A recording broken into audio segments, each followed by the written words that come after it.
xibaar yu wér te wóor ca tàng ba abonnez-vous pour ngeen di mën di jot suñuy vidéo. dal leen ak jàmm seen bi di Buzz 221 HD kii di Racine Sy nekk ak personnalité politique bu kenn dootu présenté ci réew mi di Sénégal takkoon ay ndombal tànk yu bëri ginnaaw bu président Macky Sall nekkee woon ci bopp réew mi nekkoon fi président du conseil d'administration bi IPRES waaye tamit nekkoon directeur général bu hôtel King Fahd Palace. kookee ginnaaw bañ ko njëkkee woon a convoqué ci pôle judiciaire et financier dafa déposé woon ak caution te li ni mel moom moo sababoon Sénégal yu bëri foogoon que ne kookee di Racine Sy yoonu réewu Sénégal daal dina koy bàyyi waaye nag mbir yi ndekete yoo demee wut noonu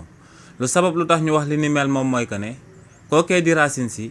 ginnaaw bañ ko njëkkee woon a convoqué ci biir pôle judiciaire et financier kookee ngir mënoon a rëcc ci coowal luubalu alalu askan bi nga xam ne moom lañ ko doon tiiñal ci biir foofee di pôle judiciaire et financier dafa déposé woon akub caution bu toll ci 797 millions de francs CFA maanaam kookee di Racine Sy caution bu mu déposé woon 203 millions moom moo ko dese woon mu daal di mot 1 milliard de francs CFA waaye nag kookee di Racine Sy ginnaaw bu mu déposé woon caution boobee ba ñu bëri daal di fokk ne li ni mel dina daal di fexe mu daal di génn ci mbir moomee ñu ko daal di toppee waa pôle judiciaire et financier daal di nañ koy jébbalaat tey akub convocation ngir mu daal di ñëwaat daal di layoo ci coow loolee nga xam ne akub coowal luubalu alalu askan wi la te ñu daal di ko koy tiiñal ci réewu Sénégal donc lu leer ba am moom mooy que ne kii di Racine Sy tey à partir de 10 heures dina demaat ci pôle judiciaire et financier